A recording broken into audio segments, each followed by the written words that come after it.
Quem planeja a sucessão protege o patrimônio e também a família. Então, sucessão patrimonial é o assunto do nosso Pode Mais Soluções desta semana. E eu converso hoje com a Jéssica, que está sempre por aqui, e também com o José Gomes.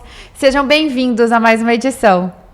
Boa tarde, Liz. Obrigado mais uma vez pelo convite. É um prazer estar aqui. Boa tarde. É um prazer estar de volta aqui nesse evento e estamos aqui para tentar explicar o que é sucessão. Tá certo, mas então o que é sucessão patrimonial e por que é tão importante planejar essa sucessão com antecedência? Antes de entrar direto no que é sucessão, nós temos que abordar, num sentido bem amplo, a importância da sucessão. A sucessão não se fica vinculada tão somente ao patrimônio das famílias, a uma organização familiar e seus patrimônios, como também das empresas e também da sociedade civil organizada. O exemplo melhor da estrutura de sucessão, que é uma entidade que, em regra, a gente não vê problema na sucessão. Por quê? Porque ela tem uma estrutura de base. Vamos dar exemplo. Um desses exemplos que eu tenho citado é a Igreja Católica. Por exemplo, na Igreja Católica, você vai lá no evento, na missa, tem lá, por exemplo, tem o prelado e tem lá os coroinha. Os acólitos. Exato. Bom, um daqueles coroinha pode se tornar padre, pode se tornar monsenhor, bispo auxiliar, bispo, arcebispo, cardeal e, por que não, até papa. Sim. Quer dizer, então, basicamente, tenho acompanhado na nossa vida profissional e na nossa vida social, que diversos segmentos lá, e você não viu um problema de caráter de sucessão na igreja. Outro exemplo que a gente poderia dar é com relação ao exército. O exército começa lá com recruta, o soldado raso, aí vai para cabo, até chegar no general. Então, tem eles estão reestruturados para essa sucessão. A família, no desenvolvimento do Brasil, pelo menos depois da sua era colonial, na República Velha e de todas elas, nós criamos o seguinte: os fazendeiros, os empresários de diversos segmentos, ele tinha uma fazenda, o filho chegava, em vez de ele mandar o filho estudar para fazer uma atividade lá, numa primeira fase, na época dos anos 30 até os anos 50, ia ser médico ou fazer direito, que ia ser doutor. Quer dizer, e muitas vezes, quando chegava na velhice dos pais, os pais não tinham preparado a sucessão. E muitas vezes o pai tinha uma fazenda e não tinha sucessor, porque o filho era médico, o filho era juiz, tinha uma outra atividade. Então dando o exemplo que nós falamos da Igreja Católica, né, na sua estruturação raiz, e da mesma forma, quando eu falo do setor militar, tanto as polícias militares como as polícias, o Exército e a Marinha e a Aeronáutica, ela tem uma sequência sempre tem uma renovação que vai acumulando os cargos, que não há conflito de sucessão. A gente recordar no Brasil, as grandes empresas dos anos 50, dos anos 60, dos anos 70, dos anos 80, são poucas que estão sobrevivendo até hoje. Eu tenho um exemplo mais que eu analiso em nossos eventos, em nossas palestras, é o caso de Maringá.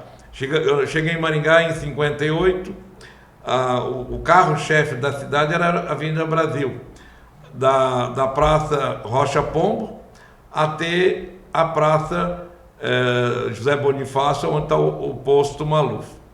Se a gente fizer uma pesquisa daquelas empresas que tinha naquela época, sobrevive hoje tão somente 2 ou 3, foi uma renovação constante. O que foi? Pode ter sido causa econômica? Pode ter sido modernização também dos negócios. Modernização, o caso mais antológico é o caso do foto, da venda, as lojas de venda de disco de vinil, mas são casos raros de empresa que são poucos casos das empresas que foram eliminadas do mercado em vista do seu ramo de atividade.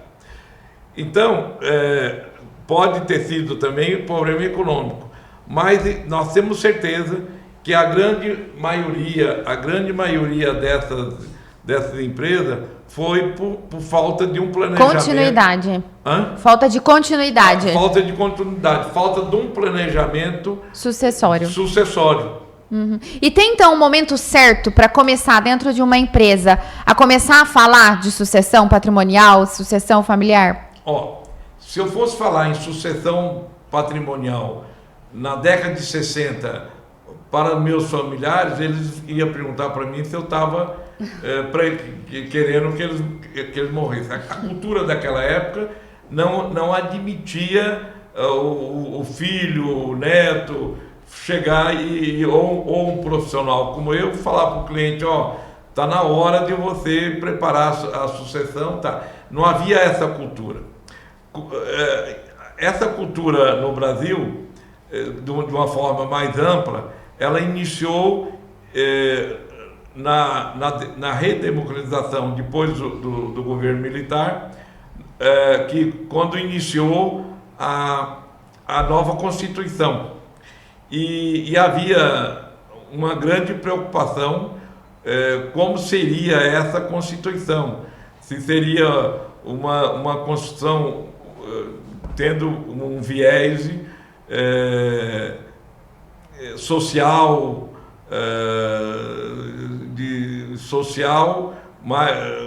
e na realidade, realmente ela não foi o que os políticos de uma ideologia progressista, ou esquerdista, ou comunista, mas ela saiu um meio termo com uma vazante, bem característica de uma tendência da social-democracia. A gente costuma dizer que o planejamento sucessório não é um processo para depois da morte, né? Para antes da morte. Justamente aí o que aconteceu? Não evitar surpresas. Isso, então, conflitos. O que aconteceu? Então, graças a essas preocupações, nos anos 80 começou já a se falar, e hoje está aberto. Hoje muitos clientes vêm nos consultar a respeito dessa necessidade. Eu diria para você o seguinte: se o cara tem uma fazenda, ele tem que preparar a sucessão com os filhos lá, a hora que os filhos já começar ali está no colégio, no mínimo já no colegial, já ir mostrando para o filho que aquela ali é uma entidade econômica, como qualquer outra empresa, e ela precisa ser administrada no futuro. O pai, o avô, eles não são eternos. Então, eu entendo que a sucessão, ela tem que iniciar já dentro da família, olhando para o seu negócio. Se ele tem uma empresa de qualquer ramo de atividade, ou se ele é um produtor rural médio, ou é um pecuarista médio ou grande, de qualquer tamanho, ele tem que pegar essa cultura e já introduzindo para que, lógico, ele tem 3 ou 4 filhos, ele pode, pelo menos um ou outro, direcionar para aquela atividade. Os outros quer ser médico, quer ser advogado, quer ser administrador, mas já tem essa preocupação. Por quê?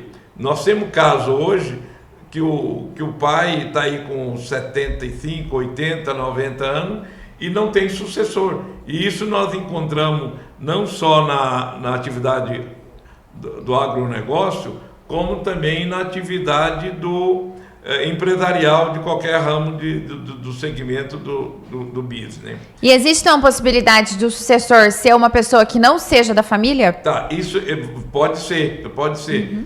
Então, então a família que tem que decidir, porque senão é o seguinte, chega lá, porque nós temos que entender o seguinte, o sucessor é uma situação e herdeiro é outra situação.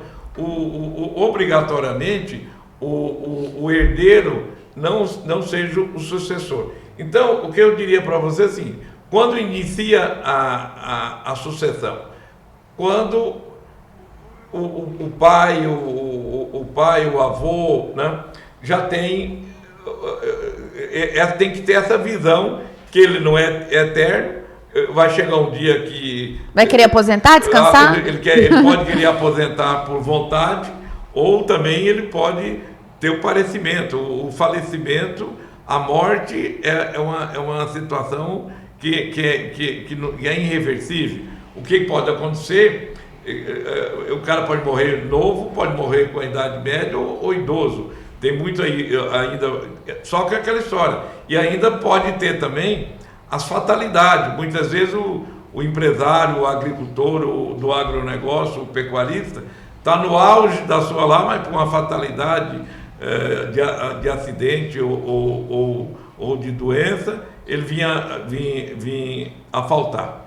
Eu, há uns 20, 30 anos atrás, eu tinha muito cliente que eu brincava com ele, falou assim, do jeito que você está levando, você não pode nem morrer, porque se você morrer, você não tem sucessor, você não tem quem vai tocar o teu negócio lá, você não preparou ninguém para o teu negócio. Então, de forma preliminar, eu poderia dizer para você o início quem ainda não fez, não iniciou, inicia hoje em qualquer que seja a sua atividade. Mas, e para a gente ir caminhando para o fim nesse assunto, então qual que é o papel da contabilidade, né, do escritório, né, de ter um profissional próximo para fazer essa gestão dessa holding familiar, empresa familiar, né, para criar todo esse passo a passo aí da sucessão?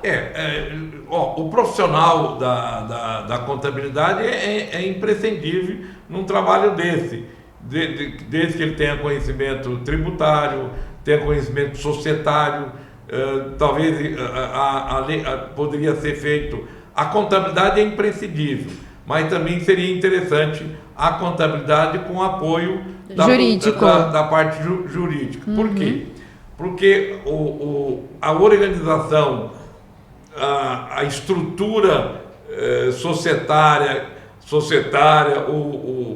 as minúcias tem que dar segurança para o sucedido e para os sucessores, né? Quer dizer, então tem que ser um negócio bem trabalhado. E se for uma empresa limitada, é o contrato social. Se for uma SA, é o estatuto social. Quer dizer, esse estatuto tem que ter todas as minúcias lá. Não dá para você fazer, por exemplo, igual você pega aí, você abre a mídia social aí e você pega um contrato com 2 folhas. Nós fizemos um projeto desse que o contrato social deu 298 folhas. É um livro, né? Existe toda uma estrutura, né? Um estudo, né? Então você pode fazer, para constituir uma empresa, você pode constituir dependendo lá, com 2 folhinhas de lá, você monta o social. Num planejamento de sucessão, tem que haver todo um aporte, né, da contabilidade, do aspecto físico-tributário, né, e do aspecto jurídico que engloba aí toda a legislação pertinente a essa matéria. Então, a respeito de sucessão hoje, se tiver mais uma pergunta, eu estou aqui à disposição. Preliminarmente, eu acho que a gente pode deixar de mistério para um próximo episódio, para que o pessoal continue acompanhando. Mas eu acho que é importante deixar, então, os nossos contatos, né, Jéssica? Nossas portas abertas aí, porque é um assunto que realmente vai começar a ser mais procurado a partir de agora, né? Sim. A sucessão patrimonial e familiar é um assunto que tem muitas particularidades, né? Como o senhor Gomes comentou, é um assunto que rende bastante papo e vai depender do patrimônio de cada um, né? Se a holding familiar é o mais indicado, se por doação, se por testamento. Então, cada caso é um caso, né? A gente precisa analisar e o profissional precisa ser acompanhado por um profissional que entende. Nós, da Gomes Mais, temos uma grande experiência aí nessa área, o senhor Gomes, 50 anos, né, trabalhando nisso. E estamos à disposição para recebê-los lá no escritório, tirar todas as dúvidas e apresentar o melhor caminho, mais vantajoso e que for mais viável, priorizando sempre a segurança jurídica dos nossos clientes. Com certeza. Evitando todos esses conflitos familiares, né, encerramento de empresa por má administração. Uma frase que o senhor Gomes até comentou aqui que a gente sempre fala lá também nas reuniões sobre esse assunto, é que para a morte não há solução e para a má administração trocam-se os administradores, né? Então é essencial ter esse planejamento e por um profissional que entende e que vai estruturar da melhor forma, trazendo a maior segurança possível. Tá ótimo, Jéssica. Muito obrigada por mais uma vez participar aqui com a gente, compartilhando aí o conhecimento. Estamos à disposição no Instagram, @GomesMaisSoluções, e lá no escritório estamos à disposição para recebê-los. Obrigada. Obrigada, pai, mais uma vez por compartilhar com a gente. Está convidado para voltar mais vezes. Agradeço a participação e quando precisar estamos aqui à disposição para tratar dos assuntos. Eu sempre brinco que envolve, antigamente a gente falava as rendas, né? Que são as empresas, e hoje não só das empresas, como dos aspectos do patrimonial de modo geral. Quando precisar, estamos à disposição. Espero que a sucessão lá da Gomes Mais esteja funcionando. É isso. Tomara. A gente volta em breve com mais um Pode Mais Soluções. Continue acompanhando o portal Hoje Maringá.